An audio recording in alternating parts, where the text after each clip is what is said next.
Welcome to CT Expert Insights. When your business needs people it can trust, you can count on us. We dedicate ourselves to getting to know your needs and finding solutions to meet them. You'll have a team of experts backing you up.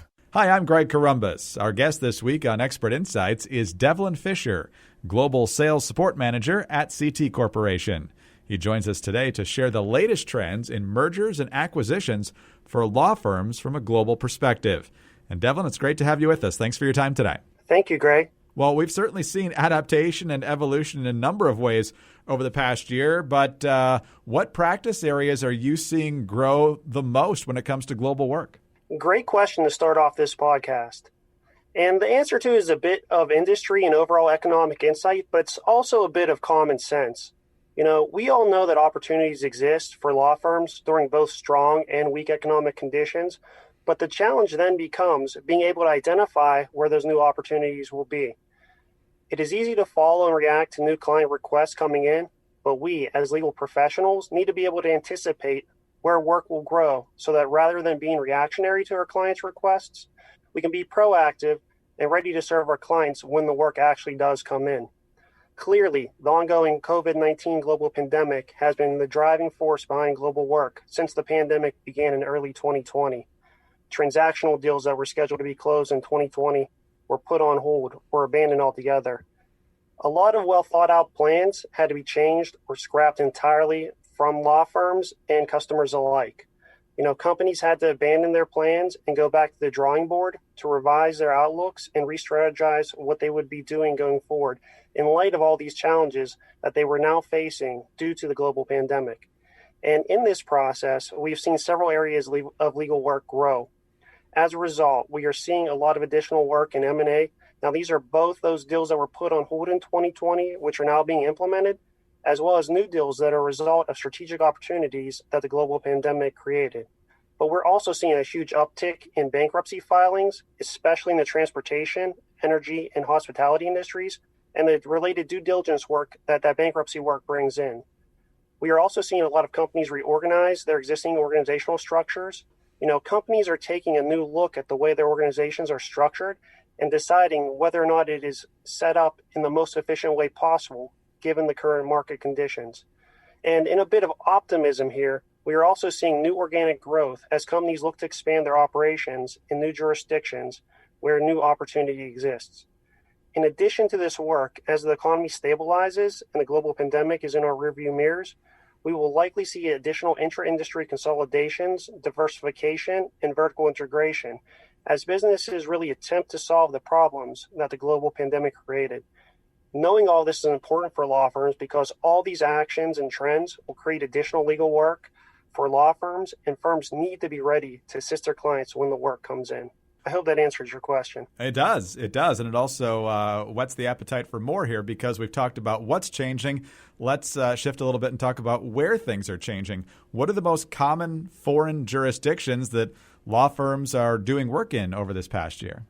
Well, it really depends on the type of business the law firm's clients are engaged in and the practice areas the law firm works in. If a law firm's clients are looking to manufacture their products in a new place, then the decision process on where to go to do that is a lot different than, let's say, if a client was looking for new sales opportunities from new customers in new jurisdictions.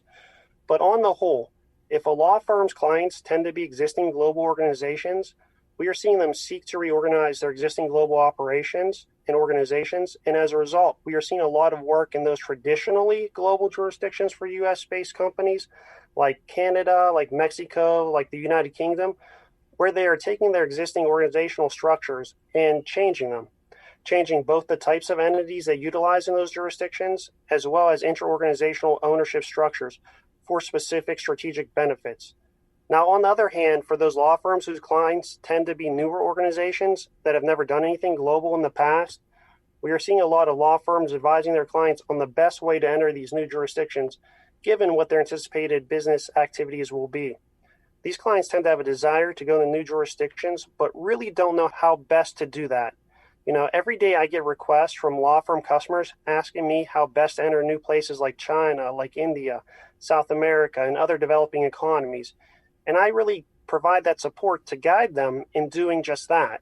So it really depends And I am never surprised when a new request for a project comes in that has a global component in some uncommon jurisdiction somewhere. So pursuing new opportunities is exciting, but there's also the flip side of that, and that's the problems that can arise. So what problems do you see firms running into as they start working more in these foreign jurisdictions? Well, naturally, each law firm that we work with has its own unique set of organizational strengths and weaknesses. And I believe that these strengths and weaknesses are only magnified when a law firm does global work. We commonly see a knowledge gap between what a law firm knows about doing work in a particular foreign jurisdiction and what a law firm needs to know about a particular foreign jurisdiction to be able to competently advise their clients as to the most effective way of achieving whatever it is that they're looking to do globally in that jurisdiction. And a lot of the work that I do with law firms is simply consulting them on the global work that they are doing and being that kind of gap filler, so to speak, so they can be confident when advising their clients on their global work. In my role, I am an additional resource to our law firm customers whenever they have a global component to the work that they do. We see a lot of issues when law firms may utilize local vendors to support global work that they do. Law firms may not have an existing local provider relationship in a new jurisdiction they may be doing work in. And the process of vetting potential vendors is costly, takes time, and frankly, it's really unnecessary. You don't know how long this vendor has been doing business. You might not have a referral to a local vendor, and you have no way of gauging how competent this vendor is before you actually engage them to do work. You have also got to understand that a lot of the time, there really is no incentive on the part of a local vendor assisting a law firm when the work is perhaps a one-off project or not expected to last very long. So law firms tend to struggle with obtaining local support in foreign jurisdictions when they're only doing a little bit of work in those places, and this is where CT can help. We have a global network of local legal professionals who help support the global work we do, and we can demand from our partners the highest level of service as we work in volume. A single law firm, for instance, may only have a small component of a project located in perhaps China, whereas we have numerous customers doing work in China every day. So it's really this volume of work that allows us to provide the highest level of service possible to our law firm customers. Devlin, which foreign jurisdictions are seeing the biggest increases in work? As law firm clients seek to reorganize their global organizations to solve the problems and issues that arose during the global pandemic, or in the alternative, we're always there, but just not as visible on the surface, we are seeing law firms assist their clients with formation projects in places like the British Virgin Islands, BVI, the Cayman Islands, the Cook Islands, and other places. When it comes to reorganization projects, we are seeing new work in nearly every jurisdiction across the globe. But just from my recent experience, we are seeing a lot of new work in places like China, India, Brazil, and other emerging economies. So which type of clients or companies are going global? Greg, that's a really good question. It really is all types of companies, and I wouldn't limit my answer to a particular archetype company or a template type of organization. The internet and e-commerce has really flattened the world, which I might admit is an often overused phrase, but it really is true. And almost any business has the potential to find new opportunities, new customers, new suppliers, etc., in places all over the world. We are seeing all kinds of industries and companies going global. Everything from product manufacturers to service companies to technology-based companies to medical supply companies, think masks, right? All looking for new customer or supplier opportunities around the world. As a result, companies are always looking to expand on what they are doing geographically. And I think when we look back at the global pandemic and how it changed and shaped how businesses do work globally, we are really going to say that the pandemic was a significant factor in the growth of global business in the long run. Devlin, we're still dealing with the pandemic. It's been a year. So how is COVID-19 impacting the effort to build a global practice for law firms? The global pandemic has completely transformed how business is done, and more importantly, from my perspective at least, how those governmental authorities that are tasked with regulating companies operate. We continue to see both temporary and permanent regulatory changes get implemented in almost every jurisdiction in the world to help combat the global pandemic. Additionally, ongoing jurisdictional lockdowns continue to impact turnaround times as customers do global work. Requests that used to take 24 to 48 hours to fulfill are now taking weeks as governmental offices are closed or working under limited circumstances. It is extremely difficult to track these ongoing changes as they themselves change in almost every jurisdiction around the world, But it's really understanding the way these laws and regulations will impact your clients. That will be the one thing that will set your law firm apart from others. We at CT track these jurisdictional changes, and our law firm customers lean on us to help guide them as they run into these issues globally. Well, the number of things you need to keep track of in your own country, much less all the different jurisdictions you could be dealing in overseas, is immense. So having someone staying on top of that is a huge asset. So like you just said, there's a lot of things that law firms need to keep in mind when operating in other countries. But if you could put something at the top of that list, what's the most important thing to remember? There really are a lot of things to remember when doing global work. But I believe the most important thing to remember is that each foreign jurisdiction you may be working in is different. There are no two jurisdictions in the world that are completely alike. And we tend to lose sight of that at times. We do a lot of work in a lot of different places, and we almost feel like that same template of how work was done in, let's say, China would be similar to how work is done in a place like, let's say, Japan, but that's not the case at all. Each jurisdiction is its own sovereign and has the power to implement its own set of business laws and regulations, and they've created legal systems that are unique to them. As a quick example, there are many jurisdictions around the world that have an available entity type known as an LLC, a limited liability company, as I'm sure most people listening here today are familiar with. But we need to remember that a Delaware LLC is a lot different than, let's say, a Chinese LLC or a Cayman Islands LLC. Each jurisdiction's LLC has its own distinct characteristics that makes it unique to working in that jurisdiction. Even so, we still see a lot of the same themes across multiple jurisdictions. The Commonwealth countries have similar legal systems. The civil law jurisdictions have similar legal systems. The CIS countries, that is the Commonwealth of Independent States, these are a block of former Soviet socialist republics that are located mainly in Central Asia. They have similar legal systems. And really, to a certain extent, many Southeastern Asian jurisdictions have similar legal systems. So you can take the knowledge you have about doing work in one of these jurisdictions and use it as a baseline to do work in a new jurisdiction, but do not automatically assume things will be exactly the same in that new place, because in many cases, they won't be. So I think the most important thing to remember about doing global work is that every place is unique, and it's a learning experience every time you do new work in a new jurisdiction. Well, as long as we're talking about trends, Devlin, let's talk about one that seems to be having an impact right now, and that's the SPAC. First of all, what is it, and what role has it been playing in recent activity when it comes to mergers and acquisitions?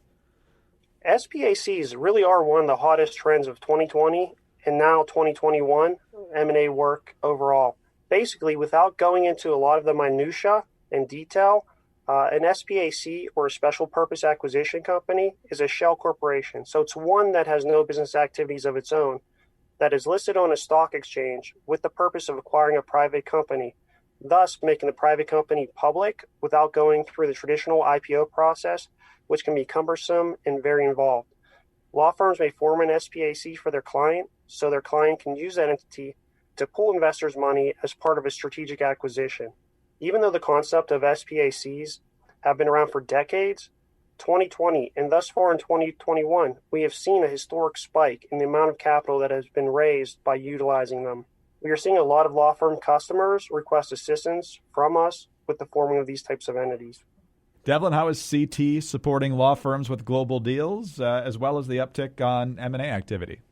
I would like to answer this question with a real-world example of a project we recently assisted a law firm customer with. A law firm customer recently reached out to me at CT to assist with developing a due diligence strategy to support a global M&A transaction, and time was the essence, as it sometimes can be in these situations. More often than not, one might think that an M&A deal is planned out and the timing of it is, strategically planned out. But in a lot of cases, customers come to us and there's a time is of the essence factor involved. As a lot of our customers know, developing a global due diligence plan to support a project can be tricky when doing work internationally, as different jurisdictions have unique legal systems that will really drive the types of due diligence searches one is able to perform. As to global searches in general, in any transactional deal, including financing deals or restructuring or rationalization projects involving entities, the first thing you have to do is develop a due diligence strategy that is designed to support the specific project at hand. As you can imagine, the level of due diligence to support a given project will vary considerably from deal to deal and from project to project. If you are working on, let's say, an inter-organizational deal or a deal between related parties, then the level of due diligence that may be needed to support that deal will be much different than if the project were between two completely unrelated organizations. As a result, the underlying details and circumstances of the deal or project at hand will drive which searches a client will need.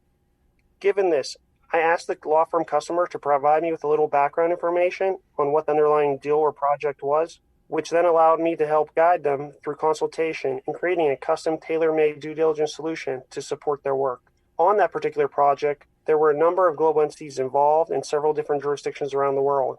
In a few of the jurisdictions, turnaround times on some searches were delayed due to the ongoing jurisdictional lockdowns, to the extent that the search results would likely not be returned within the customer's time frame. Using the global knowledge that I have, I was able to advise the customer as to other alternative searches that were available, which would return results quick enough to support the deal.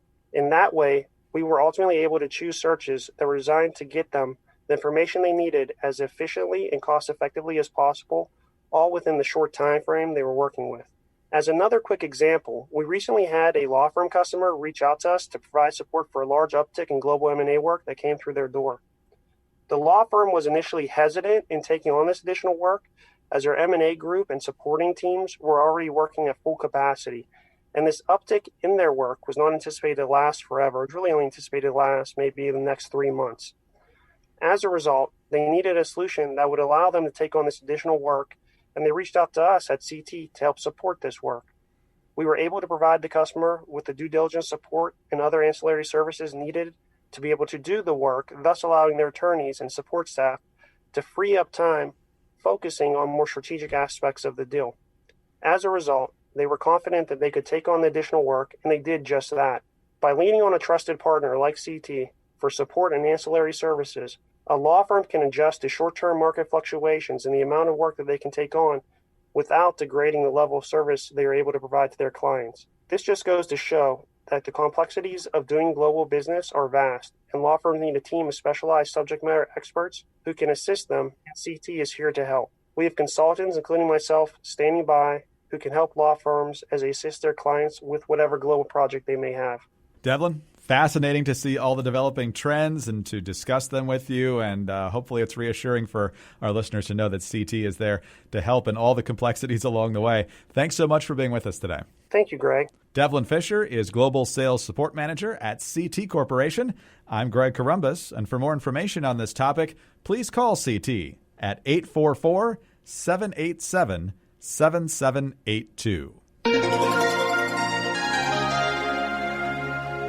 With 125 years of experience, CT is here to help you at every stage of the business life cycle.